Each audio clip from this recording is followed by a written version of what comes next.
Hello student, welcome to Vision Online Classes. So இன்னைக்கு நம்ம study batch group 2 study பேட்ச்ல science topic பார்க்க போறோம். ஸோ இதுக்கு முன்னாடி பார்த்தீங்கன்னா கெமிஸ்ட்ரி பார்த்துட்டு இருக்கோம். கெமிஸ்ட்ரியில் வந்து கெமிக்கல் ரியாக்ஷன் அப்படிங்கிற டாபிக் வந்து லாஸ்ட்டாக முடிச்சோம். எல்லாரும் அதை கம்ப்ளீட் பண்ணியிருப்பீங்கன்னு நினைக்கிறேன். ஸோ இன்னைக்கு acid base and salt. So இது ரொம்ப ரொம்ப முக்கியமான டாபிக், ரொம்ப சிம்பிளான டாபிக் கூட. இதுலேருந்து கம்பல்சரி ஒரு 3-4 கொஸ்டின் இல்லாமல் இருக்கு. கண்டிப்பாக இதுலேருந்து என்ன இருக்கும், கொஸ்டின் வந்து உங்களுக்கு வந்துகிட்டே தான் இருக்கும். ஓகேவா? ஸோ இந்த டாபிக் எங்க இருக்கு அப்படிங்கிறத நோட் பண்ணுங்க.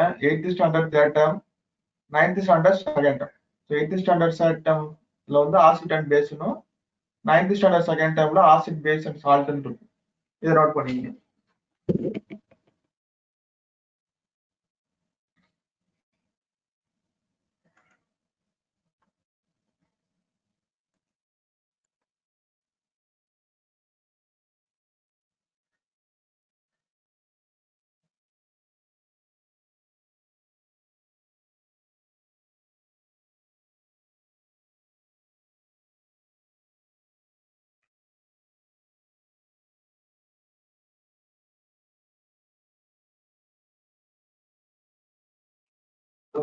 தமிழ் வருஷன் பாருங்க, 8ஆம் வகுப்பு 3ஆம் வரும் அமிலம் அமிலம் காரங்கள் மற்றும் உப்புக்கள், 9th standard second term.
Eighth standard third டேர்ம்ல ஆசிட் பேஸ்.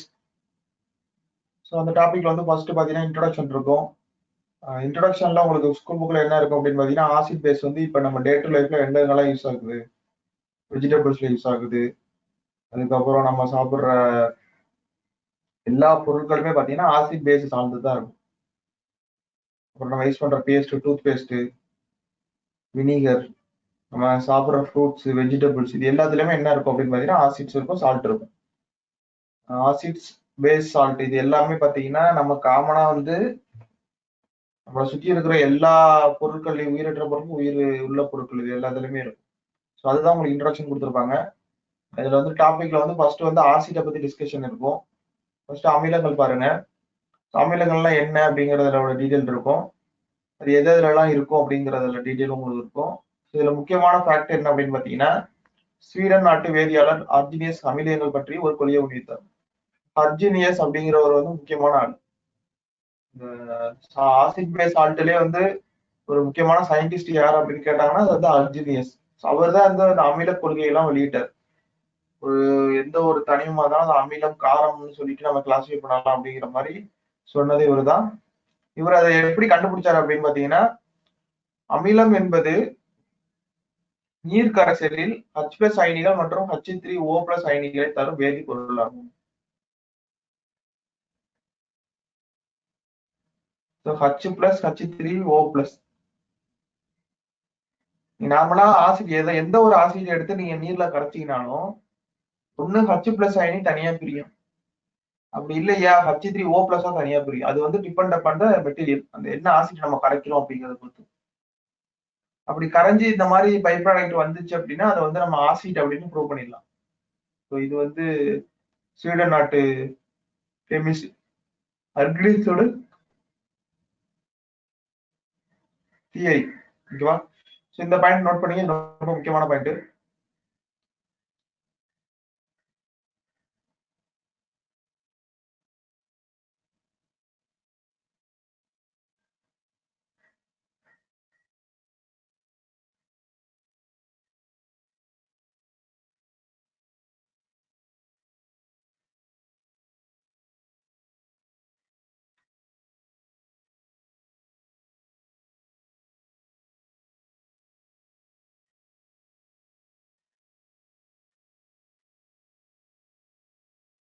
நெக்ஸ்ட்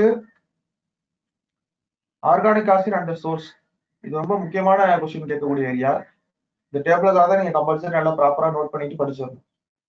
ஏன்னா கொஸ்டின் வந்து ஜென்ரலா ஆசிட்ல இருந்து கேட்கறப்ப இந்த கொஸ்டின் வந்து ரிப்பீட்டடா இருக்கும். தக்காளியில என்ன ஆசிட் இருக்கு, வினிகர்ல என்ன ஆசிட் இருக்கு அப்படிங்கிற கொஸ்டின் வந்து ரிப்பீட்டடா கேட்டுக்கிட்டே இருப்பாங்க. இது கண்டிப்பா நீங்க தெரிஞ்சுக்கணும். ஃபர்ஸ்ட் பாருங்க, ஆரஞ்சு, லெமன், எலுமிச்சை, இது இதெல்லாம் பாத்தீங்கன்னா என்ன ஆசிட் இருக்குன்னா சிட்ரிக் ஆசிட். இதெல்லாம் தெரிஞ்சதுதான்.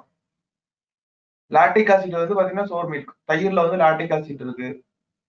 ஆக்சாலிக் ஆசிட், டொமேட்டோஸ்ல வந்து ஆக்சாலிக் ஆசிட்ஸ் இருக்கு. அதுக்கப்புறம் அசிட்டிக் ஆசிட் வந்து வினிகர்ல இருக்கு. ஆப்பிள்ல வந்து மாலிக் ஆசிட்டும், டர்மரிக் டர்மரிக் அப்படிங்கிறது மஞ்சள் சொல்லுவாங்க. மஞ்சள் வந்து டாட்டாரிக் ஆசிட் இருக்கு. இதுல புளின்னு கொடுத்துருக்காங்க, இதை மாத்திக்கங்க. தமிழ்ல வந்து கொஞ்சம் தவறா இருக்கு. டாமரேட் அப்படின்னா புளி தான், அதை நோட் பண்ணுங்க. ஓகேவா?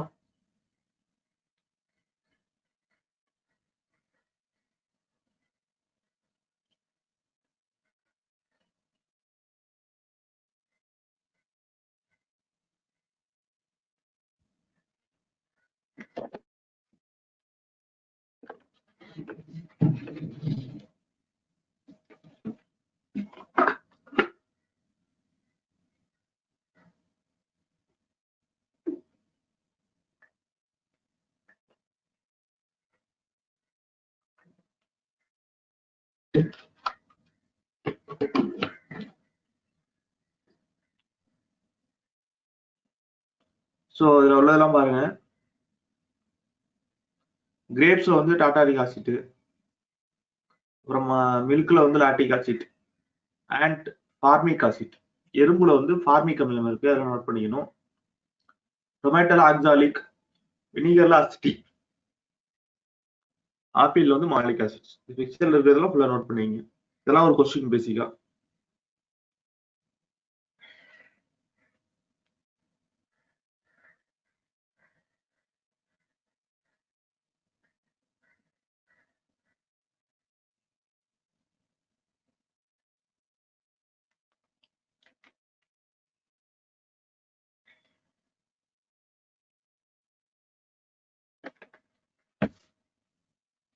Next, properties of acids. அமிலங்களோட பண்புகள் என்னென்ன அப்படின்னு இருக்கும். ஆர்டரா இருக்கும் உங்களுக்கு. ஃபர்ஸ்ட் நீங்க வந்து ஆசிட் பேஸ் சால்ட்ல ஒரு இன்ட்ரோடக்ஷன் படிச்சுட்டு ஃபர்ஸ்ட் ஆசிட் என்னன்னு பார்க்க போறீங்க. ஆசிட் அப்படின்னா அது ப்ரூவ் பண்றதுக்கு அர்ஜினியஸ் கொண்டது என்னென்ன, அது ஒரு முக்கியமான கொஸ்டின். நீர்ல கரைச்சோம் அப்படின்னா அது வந்து H+ அயனி இல்லைன்னா H3O+ அயனி ஏதாவது ஒரு கிடைச்சதுன்னா அது வந்து ஆசிட் அப்படின்னு நம்ம ப்ரூவ் பண்ணிடலாம். அப்புறம் மேஜரா என்னென்ன அந்த ஆர்கானிக் ப்ராடக்ட்ல வந்து என்னென்ன ஆசிட்லாம் இருக்கு அப்படின்னு நம்ம பார்த்தோம். அதுக்கப்புறம் ஆசிட்டோட ப்ராப்பர்ட்டி இருக்கும் உங்களுக்கு, அதை பார்க்க போறீங்க. ஸோ பென்சாயிக் ஆசிட் பாருங்க, சாலிட் மாதிரி இருக்கு. இது வந்து பென்சாயிக் ஆசிட் பிக்சர்ல வாங்கக்கூடியது. அப்புறம் நம்ம வயிற்றில் சுரக்கும் ஹைட்ரோகுளோரிக் அமிலம் நமக்கு பசியுணர்வு ஏற்படுத்துறதுக்கு ஒரு காரணமாகும். ஹைட்ரோகுளோரிக் அமிலத்தின் சுரப்பு அளவு அதிகரித்தல் வயிற்று கொடுத்துரும். நமக்கு தெரிகிறதா. We feel hungry due to the corrosive action of hydrochloric acid. Hydrochloric acid. So நம்ம வயிற்றுக்குள்ள ஹைட்ரோகுளோரிக் ஆசிட் அப்படிங்கிற ஒரு அமிலம் சுரக்குது. இந்த அமிலத்தின் மூலியமா தான் நம்ம பசியை உணர்றோம். அது தேவைக்கு அதிகமா சுரந்துச்சு அப்படின்னா வயிற்றுப்புண் வந்துடும், அல்சர் வந்துடும். Gas ulcer. இதை நோட் பண்ணிக்கணும்.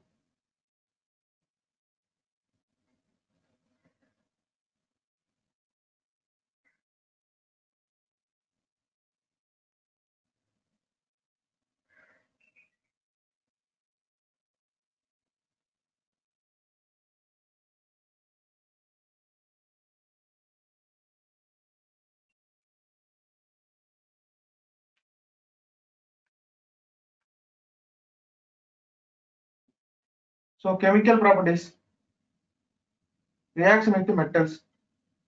உலோகங்களோட எப்படிலாம் வினை புரியுது, உலோகங்களோட வினை புரிஞ்சா என்ன பை ப்ராடக்ட் கிடைக்கும்.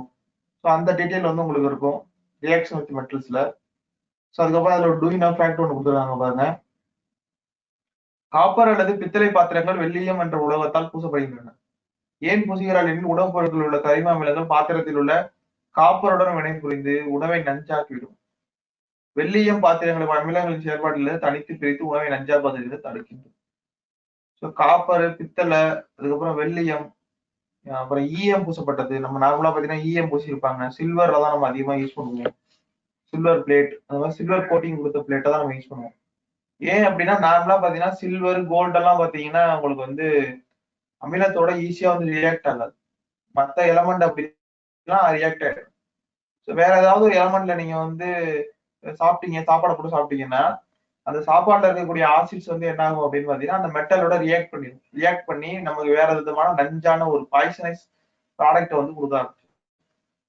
ஸோ அதனாலதான் மோஸ்ட்லி என்ன பண்றாங்க அப்படின்னு பாத்தீங்கன்னா நம்ம வந்து என்ன பண்றோம், அதுல இருந்து பாதுகாக்கிறதுக்கு தான் நம்ம சில்வர் பிளேட், இந்த மாதிரி சில்வர் கோட்டிங் உள்ளது, ஈயம் கோட்டிங் உள்ளது, இதெல்லாம் பயன்படுத்தும். இப்போ இதெல்லாம் சயின்ஸ் இருக்கு. ஸோ இந்த சயின்ஸ், இந்த ஆசிட் பேஸ் சால்ட் அப்படிங்கிறது தெரிஞ்சுக்கிட்டதுக்கு அப்புறம் தான் பாத்தீங்கன்னா இந்த கோட்டிங் கொடுக்கலாம், இதெல்லாம் தடுக்கலாம் அப்படின்னு இருக்காங்க. அதுக்கு முன்னாடி என்ன பண்ணுவாங்க, அயான்லயே வந்து ஈஸியா ஒரு பிளேட்டோ ஏதோ ஒன்று செஞ்சிருப்பாங்க.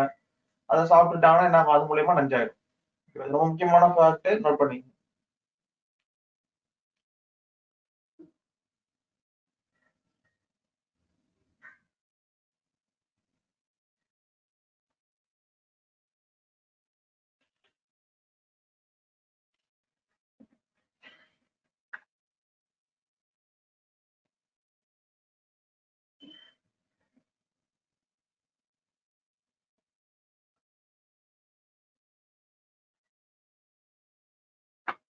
நெக்ஸ்ட், ஸோ அதுக்கப்புறம் ரியாக்ஷன் வந்து metal carbonate and bicarbonate. Metal கார்பனேட்டோடையும் பைகார்பனேட்டையும் ப்ரொடக்ட் பண்ண ரியாக்ட் பண்ணுச்சுன்னா என்னென்ன பை ப்ராடக்ட் கிடைக்கும், அதோட ஈக்குவேஷன்லாம் இருக்கும், அதெல்லாம் ப்ரொடக்ட் பண்ணிக்கணும். அப்புறம் ஆக்சைடு மெட்டல், மெட்டல் ஆக்சைடோட ரியாக்ட் ஆனிச்சுன்னா என்ன கிடைக்கும். ஓகேவா. அதுக்கப்புறம் அமிலங்களோட பயன்கள் பாருங்க. அமிலங்களோட யூசஸ் ஆஃப் ஆசிட்ஸ் நிறைய இருக்கும் உங்களுக்கு, என்னென்ன ஆசிட்ஸ் வந்து எங்கெங்கெல்லாம் யூஸ் பண்றாங்க அப்படின்னு சொல்லிட்டு. முக்கியமா வந்து ஒரு டூயன் பாயிண்ட் கொடுக்குறாங்க பாருங்க. வினிகர், ஊறுகாயில் வினிகர், அசிட்டிக் அமிலம் அல்லது பென்சாயிக் அமிலம் இருப்பதால் இவைகள் நீண்ட நாட்கள் கெட்டு போகாமல் உள்ளது. ஸோ நீங்க ஊறுகாய் எல்லாம் பாத்தீங்கன்னா வினிகர் கலப்பாங்க. வினிகர் கலக்கிறதுனாலதான் என்ன ஆகுது அப்படின்னு பாத்தீங்கன்னா அந்த ஊறுகாய் வந்து கெட்டு போகாம இருக்கு. இது காரணம் அதான். இது கேட்பாங்க, ஊறுகாய் வந்து நீண்ட நாள் கெட்டு போகாமல் இருப்பதற்கு காரணம் என்ன அப்படின்னு கேட்பாங்க. அதுல நம்ம கணக்குற வினிகர்ல இருக்கிற அசிட்டிக் அமிலம் தான். ஓகேவா. அந்த டூயின் எஃபெக்ட் நோட் பண்ணிக்கணும்.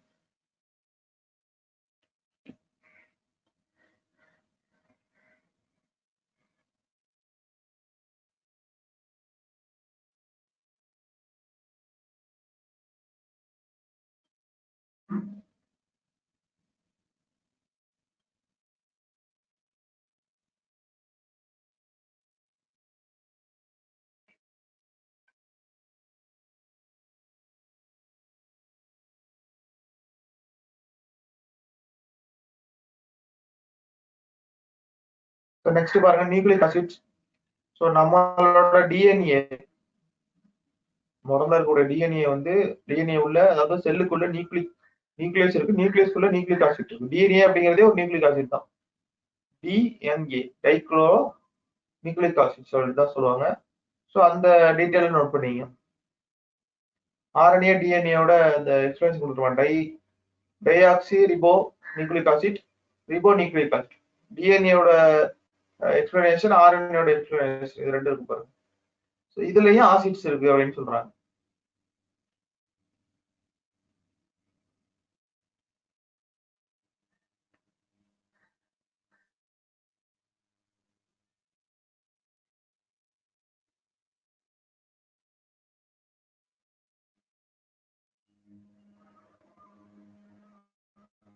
ஸோ இதுதான் பாத்தீங்கன்னா உங்களுக்கு ஆசிட் அதோட கம்ப்ளீட் ஆகும்.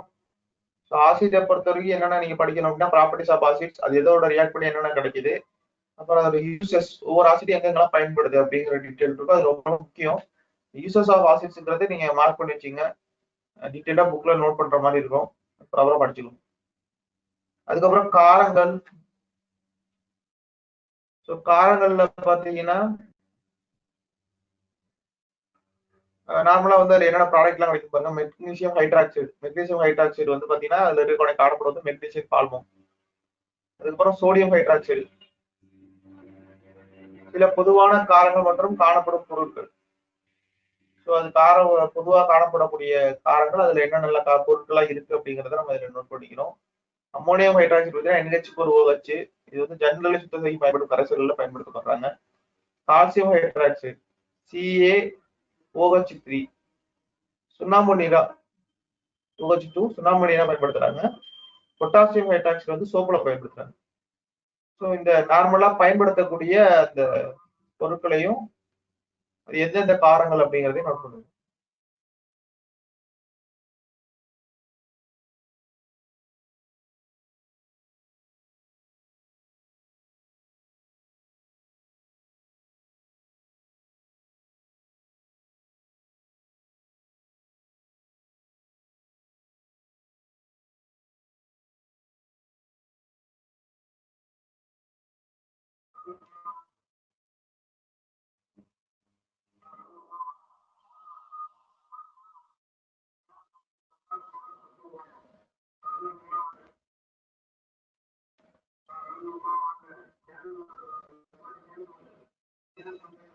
நெக்ஸ்ட் போறேன்.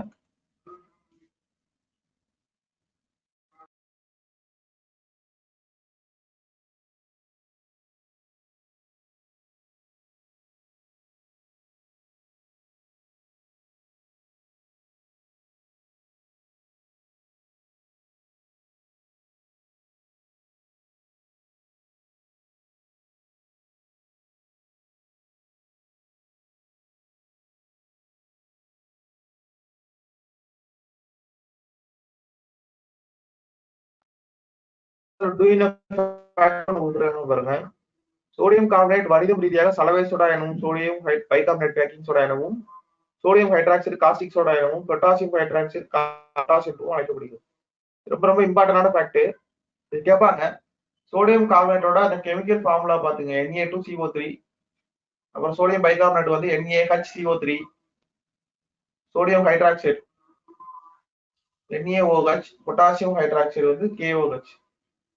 எது எதெல்லாம் இதுல எங்க யூஸ் பண்றாங்கன்னு பாருங்க. சோடியம் கார்பனேட் வந்து வணிக ரீதியாக சலவை சோடால யூஸ் பண்றாங்க. சோடியம் பைகார்பனேட்டை பேக்கிங் சோடாலையும், சோடியம் ஹைட்ராக்சைடு காஸ்டிக் சோடாலையும் பயன்படுத்துறாங்க. பொட்டாசியம் ஹைட்ராக்சைடு வந்து காஸ்டிக் பொட்டாஸ்க்காக பயன்படுத்துறாங்க. இதை நோட் பண்ணீங்க.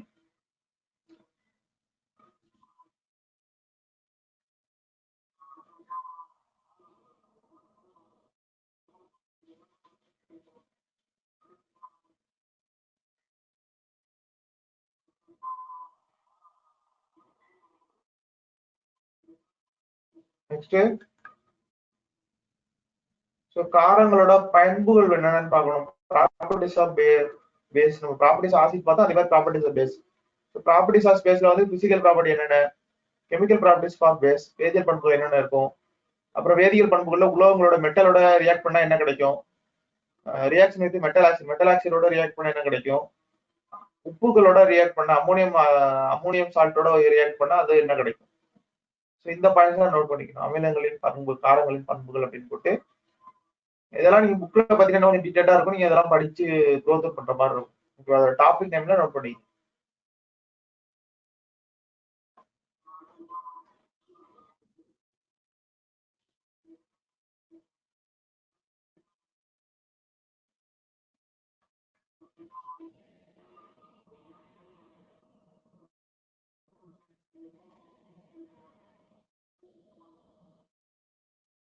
நெக்ஸ்ட்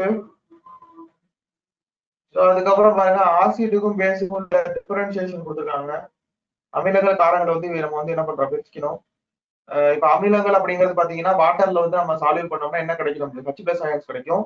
அதுவே காரத்தை வந்து நம்ம டிசால்வ் பண்ணோம் அப்படின்னா அதுல நம்ம கிடைக்கக்கூடியது OH- அயனிகள். ஓகேவா? இது ரொம்ப முக்கியம், நோட் பண்ணீங்க. அதுக்கப்புறம் ஆசிட் வந்து புளிப்பு சுவை இருக்கும், காரம் வந்து கசப்பு சுவை இருக்கும், பிட்டர் இன் டேஸ்ட். அப்புறம் சில அமிலங்கள் இடைநிலையில் காணப்படுகின்றன. ஆசிட் எல்லாமே லிக்யூட்ல இருக்கிற மாதிரி இல்ல, நமக்கு என்ன சாலிட்லயே இருக்கு. நம்மளோட பிக்சர்லோட ஒரு ஆசிட் பார்த்தோம், பென்சாயிக் அமிலம் அப்படின்ட்டு. Most of the bases are solid state. So bases வந்து மோஸ்ட்லி சாலிட் ஸ்டேட்ல தான் இருக்கும். சோடியம் பைகார்பனேட், சோடியம் ஹைட்ராக்சைடு இதெல்லாம் பாத்தீங்கன்னா சால்ட் மேல் தான் இருக்கும், சாலிட் ஸ்டேட்ல தான் இருக்கும். அப்புறம் ஆசிட் வந்து பாத்தீங்கன்னா ப்ளூ லிட்மஸ் பேப்பரை வந்து ரெட்டா மாத்தும். இது ரொம்ப முக்கியம். ஆசிட் வந்து ப்ளூ லிட்மஸ் பேப்பரை வந்து ரெட்டா மாத்தும். ப்ளூ லிட்மஸ் பேப்பரை வச்சு நீங்க ஆசிட்ல வந்து நீங்க இது பண்ணீங்கன்னா அதாவது ரெட் கலரா மாத்த முடியும். அமிலங்கள் நீல தலை சிவப்பாக மாற்றுகின்றன. இந்த பாயிண்ட்ஸ் ரொம்ப ரொம்ப முக்கியமானது. இந்த ரெண்டுக்கும் உள்ள வேறுபாடு நோட் பண்ணீங்க.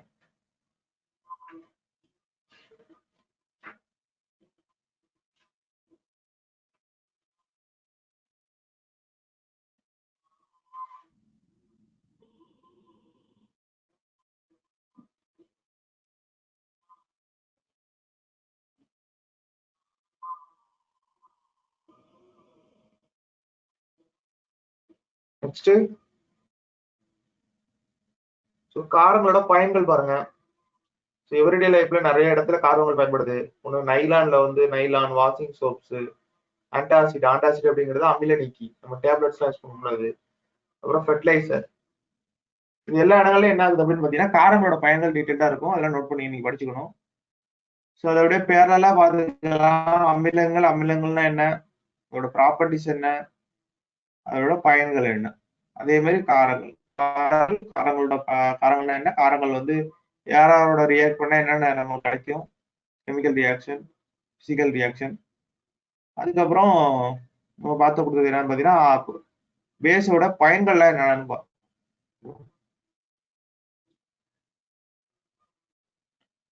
Neutralise reaction. ஒரு ஆசிட் பேஸ் இருக்கு, அது வந்து நம்ம வந்து என்ன ஆகணும், நியூட்ரலைசேஷன் ஆகணும் அப்படின்னா என்ன பண்ணணும் அப்படின்னா ஆசிட்டையும் பேஸையும் ஒண்ணா கலந்தோம் அப்படின்னா அது நியூட்ரலைஸ் ஆயிடும். ஸோ நம்ம வந்து பாத்தீங்கன்னா இந்த இந்த இந்த ஐடியாவை வச்சு தான் நம்ம வந்து நிறைய இடங்கள்ல வந்து பயன்படுத்துறோம். நம்ம காலையில வந்து பல் துருக்குறோம், ப்ரஷ் பண்றோம். ஸோ வாயில பார்த்தீங்கன்னா நம்ம நிறைய உணவுகளை சாப்பிட்டுருப்போம். அது வந்து ஒரு ஆசிட் நேச்சர். ஆசிட் ஒரு ஆசிட் அதிகமா இருக்கிற ஒரு வாயில வந்து உணவு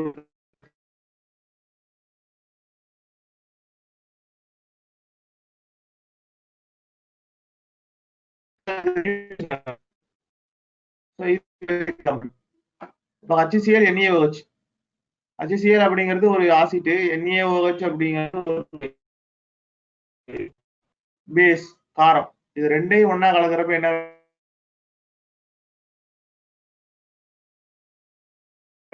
இது ரொம்ப முக்கியமான கொஸ்டின், நோட் பண்ணீங்க.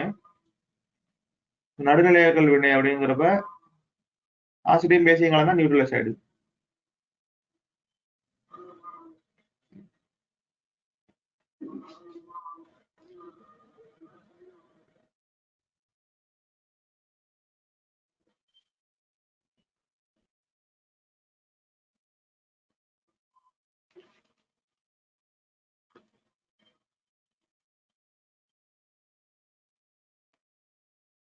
ஓகே, நெக்ஸ்ட் போறேன். நடுநிலையாக்கல் வினையாகும் மூலம் உருவாகும் உப்புகள். என்னென்ன உப்புகள்லாம் உருவாகுது அப்படின்னு பாருங்க. நார்மலா பார்த்தா ஆசிடும் பேஸும் ரியாக்ட் பண்ணா சால்ட் கிடைக்கும் அப்படின்னு பார்த்தோம். என்ன மாதிரியான சால்ட்லாம் கிடைக்கும், எந்த அமிலம் எந்த காரத்தோட ரியாக்ட் பண்ணா என்ன மாதிரி சால்ட்லாம் கிடைக்குங்கிறது பாருங்க. ஸோ ஹைட்ரோகுளோரிக் அமிலம் HCl, sodium hydroxide NaOH react ஆனிச்சுன்னா உங்களுக்கு சோடியம் குளோரைடு அப்படிங்கிற NaCl உருவாகும். சோடியம் குளோரைடு அப்படிங்கிறது நம்ம யூஸ் பண்ற ஸ்டேபிள் சால்ட். அது வந்து எதோ ரியாக்ட் ஆகுது, HClலும் NaOH ரியாக்ட் ஆனிச்சுன்னா நமக்கு இந்த மாதிரி சால்ட் கிடைக்கும். அதுக்கப்புறம் சல்பியூரிக் ஆசிட்டும் sodium hydroxide H2SO4 NaOH. H2SO4 அப்படிங்கிறது ஒரு நல்ல வலிமையான ஆசிட். அதுவும் NaOH நமக்கு ரியாக்ட் ஆனிச்சுன்னா நமக்கு கிடைக்கக்கூடியது வந்து சோடியம் சல்பேட் Na2SO4. அதுக்கப்புறம் நைட்ரிக் ஆசிட் HNO3யும் சோடியம் ஹைட்ராக்சைடு ஹைட்ராக்சைடு வந்து NaOH. இது ரெண்டு ரியாக்ட் ஆனிச்சுன்னா நமக்கு என்ன கிடைக்கும் அப்படின்னு பார்த்தீங்கன்னா சோடியம் நைட்ரேட் NaCO3 கிடைக்கும். நைட்ரிக் அமிலமும் சோடியம் ஹைட்ராக்சைடு NaOHம் ரியாக்ட் ஆனிச்சுன்னா என்ன கிடைக்கும், சோடியம் நைட்ரேட் கிடைக்கும். அதுக்கப்புறம் அசிட்டிக் அமிலம் CH3COOH, சோடியம் ஹைட்ராக்சைடு NaOH. இது ரெண்டு ரியாக்ட் ஆனிச்சுன்னா என்ன கிடைக்கும் அப்படின்னு பார்த்தீங்கன்னா சோடியம் அசிட்டேட் CH3COONA. ஓகேவா? ஸோ இது எல்லாத்தையும் ப்ராப்பரா நோட் பண்ணி அதெல்லாம் முக்கியமான கொஸ்டினா கேட்கக்கூடியது. அசிட்டிக் அமிலம் வந்து சோடியம் ஹைட்ராக்சைடோட ரியாக்ட் பண்ணா சோடியம் அசிட்டேட் கிடைக்குது.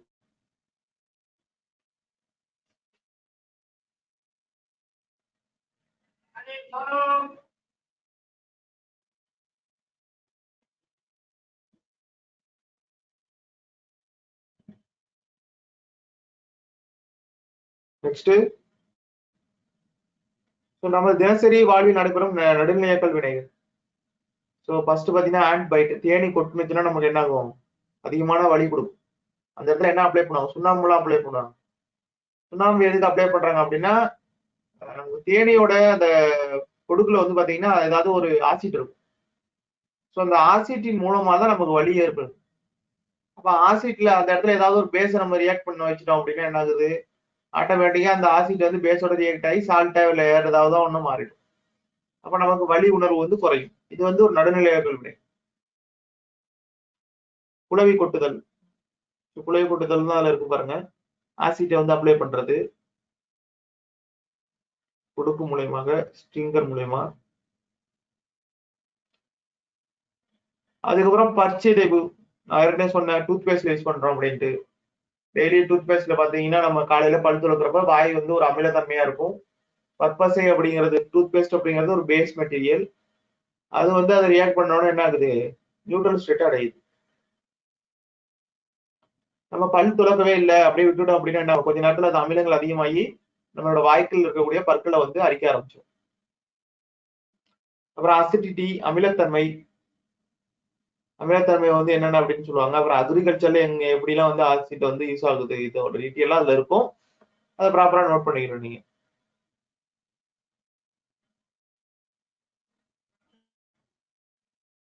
அதுக்கப்புறம் இண்டஸ்ட்ரியிலையும் பாத்தீங்கன்னா ஆசிட் வந்து நிறைய இடத்துல ஒர்க் ஆகுது. நடுநிலையாக்கல் வினை அதிகமா வெளிப்படுத்துற கழிவுல எல்லாம் பாத்தீங்கன்னா ஆசிட் வந்து அதிகமா இருக்கும்.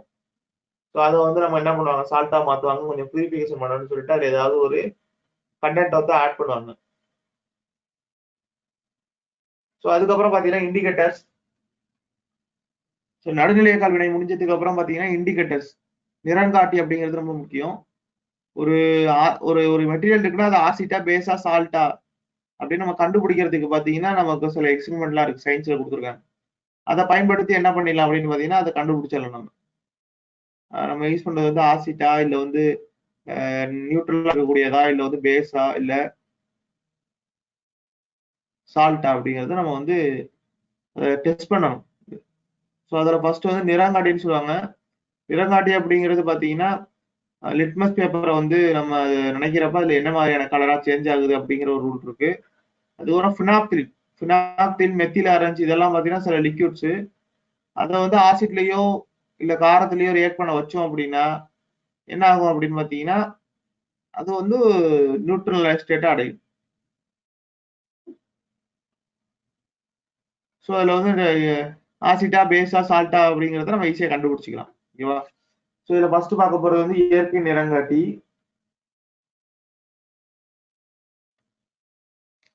ஸோ இதில் பாருங்க, செம்பருத்தி பூ நிறங்காட்டி. செம்பருத்தி பூ பயன்படுத்தி நம்ம என்ன பண்ணலாம் அப்படின்னு பார்த்தீங்கன்னா, ஒரு கரைசல் வந்து என்ன மாதிரியானது, ஆசிட்டா, பேஸா, இதை வந்து நம்ம டிசைட் பண்ணலாம்.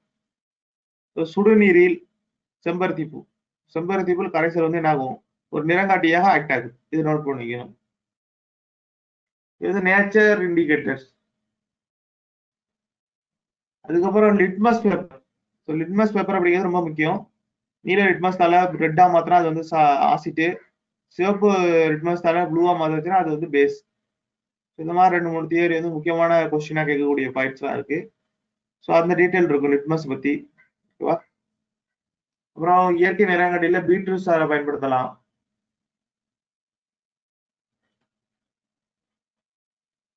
அப்புறம் செயற்கை நிறங்காட்டி.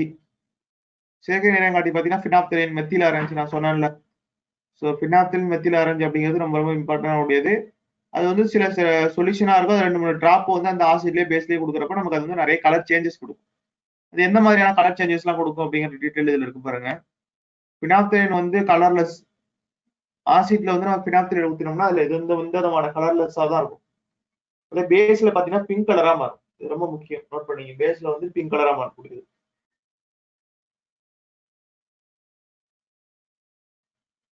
மெத்தில் ஆரஞ்சு பாத்தீங்கன்னா ரெட் கலரா மாறும்.